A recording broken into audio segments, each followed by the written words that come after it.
Olá, tudo bem? Vamos estudar juntos hoje mais uma lição de número 7, que tem como título Aos Mais Pequeninos Irmãos.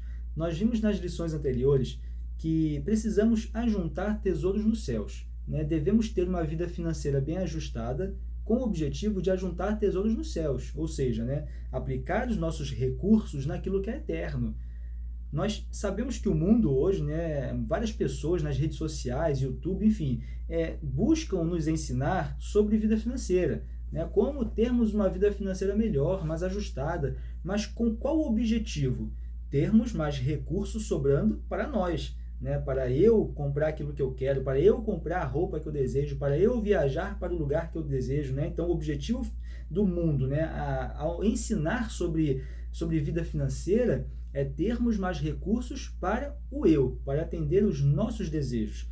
O cristão, ele deve ter a sua vida financeira bem ajustada, mas para ajuntar tesouros nos céus, ou seja, aplicar naquilo que é eterno, aplicar na obra de Deus, né? E dentro desse contexto, nós temos a lição dessa semana, que é justamente ajudar o próximo, ajudar os pobres, os oprimidos, aqueles que sofrem, né? Esse é o contexto da lição dessa semana.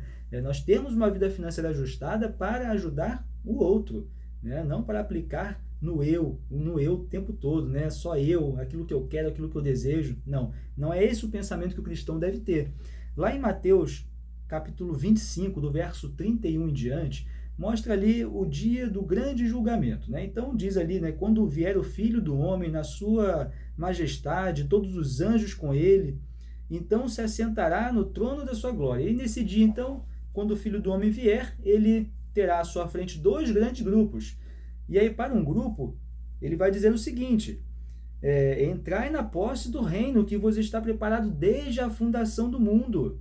Porque tive fome e me deste de comer, tive sede e me deste de beber, fui forasteiro e me hospedastes, estive nu e me vestistes, né? Estava doente e foi me ver, estava preso também e foi me visitar. Então, essa é a ideia. Jesus falando para um grupo: entrai na posse do reino porque fizeste isso tudo. E aí esse grupo pergunta: Senhor, mas quando foi que nós fizemos isso para ti? E aí Jesus responde, né? Em verdade vos afirmo que sempre que o fizestes a um destes meus pequeninos irmãos, a mim o fizestes. E aí Jesus vai dizer para o outro grupo: apartai-vos de mim, malditos. Por quê? Porque tive fome e não me deste de comer, tive sede e não me deste de beber, tive nu e não me vestistes, né? Estive preso, estive enfermo e não foi me ver, não foi me visitar. Então perceba que ajudar os necessitados não é uma opção do cristão, não é uma opção, é um dever. A ajuda ao próximo não é uma opção para o cristão, é um dever, é seguir os conselhos de Cristo, é obedecer a Deus, né? Nós não temos escolha. Quando nós nos rotulamos como cristãos, seguidores de Jesus, seus discípulos, nós não temos escolha de ajudar o outro, não é opção, nós temos o dever, né? Nós costumamos dizer, né, que o Estado tem o dever, né, de ajudar o próximo. Sim, tem o dever, né? Está lá na Constituição, né, que deve atender às necessidades de todas as pessoas, né? Conceder às pessoas o alimento, né, a educação, o lazer. E nós, como cristãos, também temos o dever de ajudar o próximo. É um dever nosso, não é uma escolha, não é uma opção. É isso que precisamos entender. É uma questão aqui de vida eterna, né? Quando nós recebemos a vida eterna em Cristo Jesus, né, por intermédio do seu sacrifício, né, quando nós aceitamos o sacrifício de Jesus em nosso lugar, né, e nos colocamos como seus discípulos, seus seguidores, né, nós vamos obedecê-lo, vamos seguir os seus passos, né? E os passos que Jesus deixou ensinado para nós foi esse. Está lá em Lucas capítulo 4, no verso 16 ao 19, nós percebemos ali justamente o momento em que Jesus ele vai, né, à sua cidade natal no início do seu ministério. E como de costume, ele ia aos sábados na sinagoga para o culto. E aí, nesse sábado, né, ele foi convidado para ler ali, né, o livro de Isaías. E aí Jesus ele leu o seguinte, que inclusive está lá em Isaías 61, verso 1 e 2. O Espírito do Senhor está sobre mim, pelo que me ungiu para evangelizar os pobres, enviou-me para proclamar libertação aos cativos e restauração da vista aos cegos, para pôr em liberdade os oprimidos e apregoar o ano aceitável do Senhor. Uma parte, né, da missão de Cristo, né, além dele vir para morrer em nosso lugar e nos conceder a vida eterna por intermédio do seu sacrifício, né, ele veio também para isso, libertar os pobres, os sofredores, essa parcela da sociedade que naquela época era desprezada. Ele veio para dar libertação a essas pessoas, né? Cura. Veja que naquele momento, muitos olhavam para essa parcela da sociedade, pobres, sofredores, né, doentes, como eles estão nessa situação porque a culpa é deles. Era basicamente isso.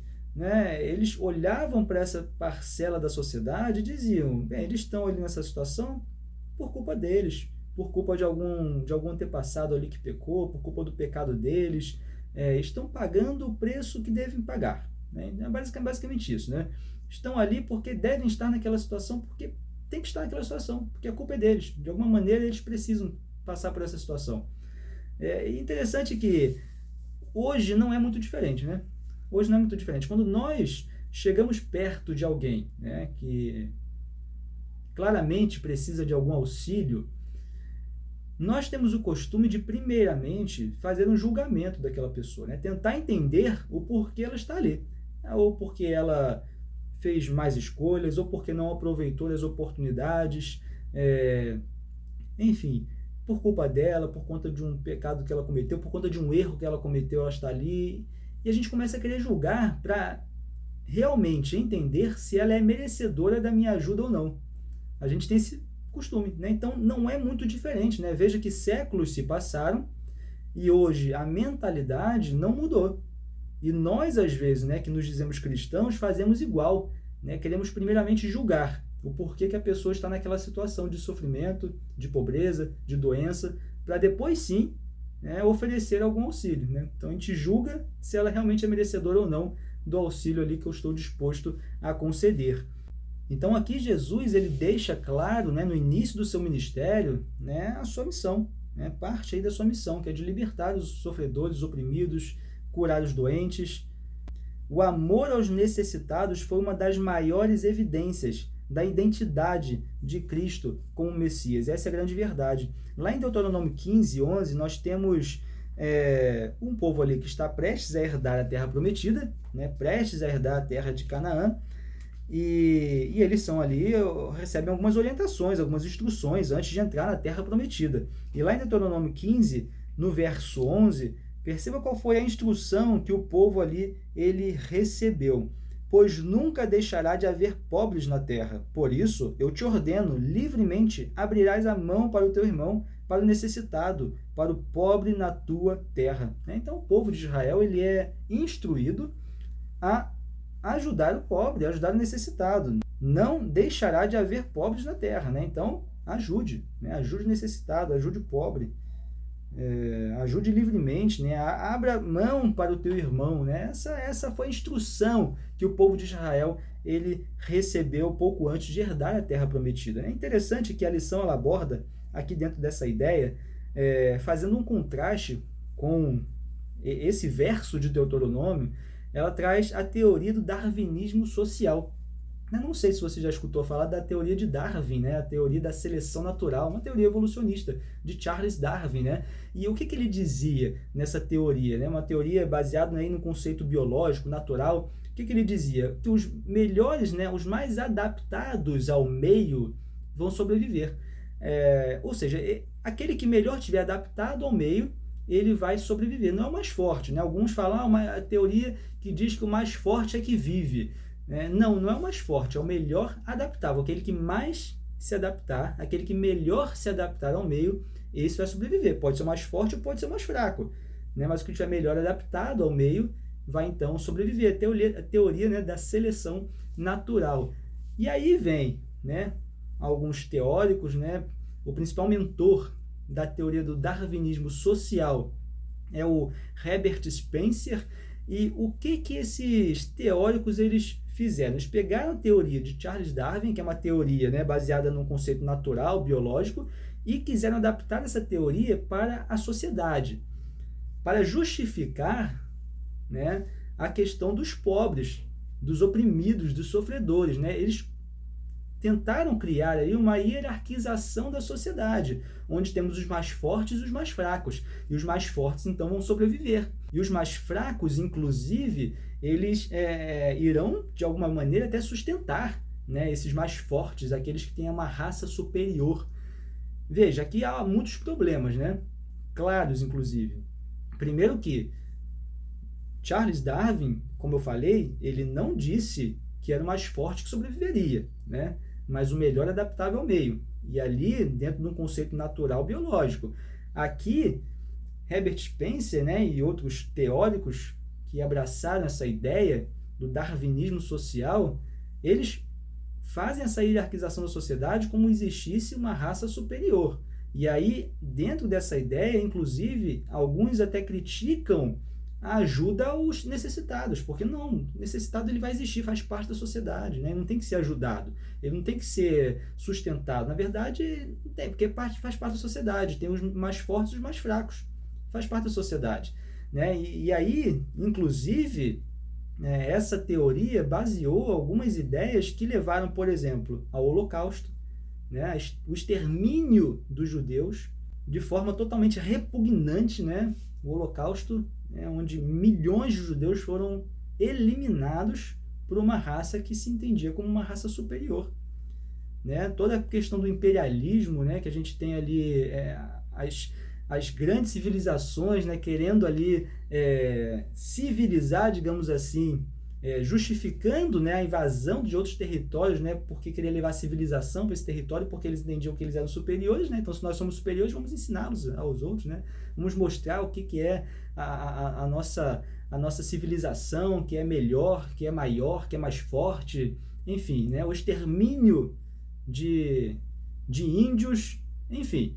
Temos aí diversas questões dentro desse contexto, né, que não é o tema principal, mas aqui é interessante porque, veja, nós temos biblicamente, bem claramente, a instrução para o povo de Israel, antes de herdar a terra prometida, de ajudar o pobre, de ajudar o necessitado. Jesus, quando vem, né, no início do seu ministério, ele mostra que uma das suas funções aqui nessa terra foi libertar o oprimido, libertar o pobre, né, ajudar o próximo, curar. Então, aquela parcela da sociedade que era desprezada, Jesus estava ali trabalhando por ela, né? O amor ao próximo. Então, nós precisamos ter muito cuidado para não aceitar teorias aí que não são bíblicas, né? Jesus, ele nos ordena ajudar o próximo. Como eu falei no início, não é uma opção do cristão, é um dever. Infelizmente, né, tem questões aí políticas que envolvem a ajuda ao próximo, ajuda ao necessitado, distribuição de renda, mas independente de questões políticas, é um dever do cristão ajudar aquele que necessita, né? E não julgar primeiro para depois ajudar, é ajudar aquele que necessita, né? Lá em Mateus 19, verso 16 a 22, nós temos um momento, um encontro ali de um jovem rico com Jesus. A gente já ouviu essa história várias vezes, né? Um momento em que um jovem rico vai até Jesus e pergunta, né, como que faz o Senhor para herdar a vida eterna? E aí Jesus, ele responde: guarde os mandamentos, né? Não mate, não roube, honre teu pai e tua mãe. E aí o jovem rico fala: isso já faço, né? O que mais eu preciso fazer para herdar a vida eterna? E aí Jesus diz que uma coisa te falta: vá, vende tudo o que tem e dê aos pobres. E aí o jovem rico, ele sai triste porque ele é dono de muitas posses. Perceba que ali, claramente, né, as posses, as riquezas eram um Deus para aquele jovem, né? Aquele jovem idolatrava as suas posses e suas riquezas. Jesus queria mostrar isso para ele. Então, o jovem, ele sai triste porque Jesus, ele ordena: quer me seguir, quer ser meu discípulo, quer herdar o reino de Deus, vai, vende tudo que tem, vende aos pobres. Ele sai triste porque ele realmente era apegado, né, às suas riquezas.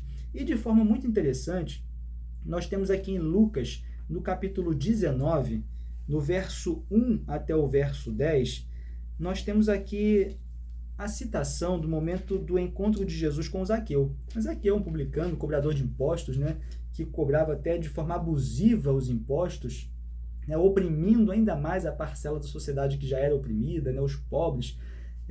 E aí Jesus, ele tem um encontro com Zaqueu.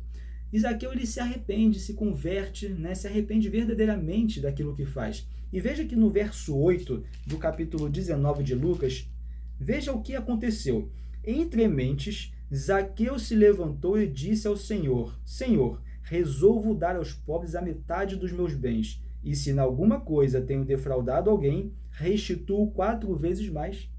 Veja o que diz no verso 9. Então Jesus lhe disse: hoje houve salvação nesta casa, pois que também este é filho de Abraão. Interessante que Jesus ele poderia ter dito muito bem para Zaqueu, quando Zaqueu, né, se levanta e fala: hoje nem entendi tudo que o Senhor, né, está ensinando, compreendi, me converto, me arrependo e dou metade dos meus bens para os pobres. Jesus poderia ter muito bem dito, né, para Zaqueu: Zaqueu, olha só, eu entendo, né, você se arrependeu e tal, quer mostrar o seu arrependimento, mas a coisa é o seguinte: para o jovem rico, eu disse que ele tinha que dar tudo, né? Vai, vende tudo, dê aos pobres. Então, assim, eu não posso ser diferente com você, né? Então, é tudo ou nada, metade não serve. Jesus não fala isso, porque o que importa não é a ação no final das contas, mas sim o princípio por trás. Zaqueu havia entendido o princípio, né? O dinheiro, num determinado momento, era um Deus também para Zaqueu. Ele era ganancioso, mas ele se arrepende, se converte no momento ali que ele diz, né, que vai dar metade para os pobres, né, e restituir até 4 vezes mais se ele prejudicou alguém nessa caminhada dele. Jesus ele entende, né, compreende que Zaqueu ele verdadeiramente se arrependeu e o dinheiro não é mais um Deus para ele, né? Então não importa ali se ele vai dar metade, quanto que ele vai dar, porque naquele momento o dinheiro não era mais um Deus para Zaqueu, né? Diferente do jovem rico, né, onde o dinheiro de fato era um Deus. Então, não é a atitude ali que definiu, né, quem se arrependeu, quem não se arrependeu, mas na verdade ali Jesus ele entende, né, que o princípio foi compreendido por Zaqueu e o jovem rico não. Né, o jovem rico ele saiu triste porque ele era muito apegado às suas posses, e Zaqueu ele entendeu, né, e não era mais apegado às riquezas.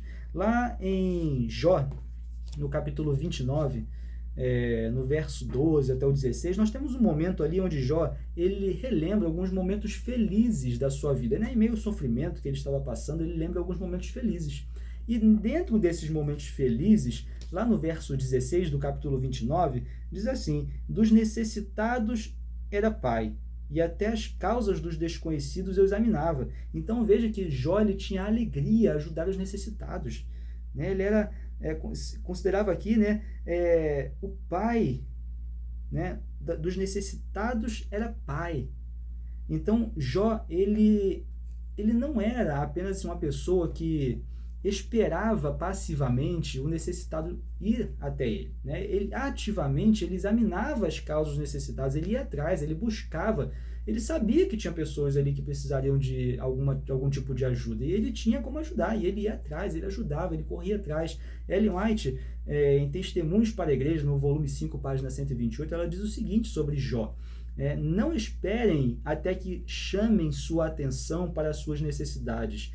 Ajam como fazia Jó. Aquilo que não sabia, ele investigava. Façam um giro de inspeção e verifiquem o que é necessário e como melhor pode ser suprido, né? Então nós, como cristãos, além de termos o dever de ajudar o necessitado, o pobre, que está em sofrimento, que está doente, né, nós não devemos esperar passivamente essas pessoas aparecerem na nossa frente.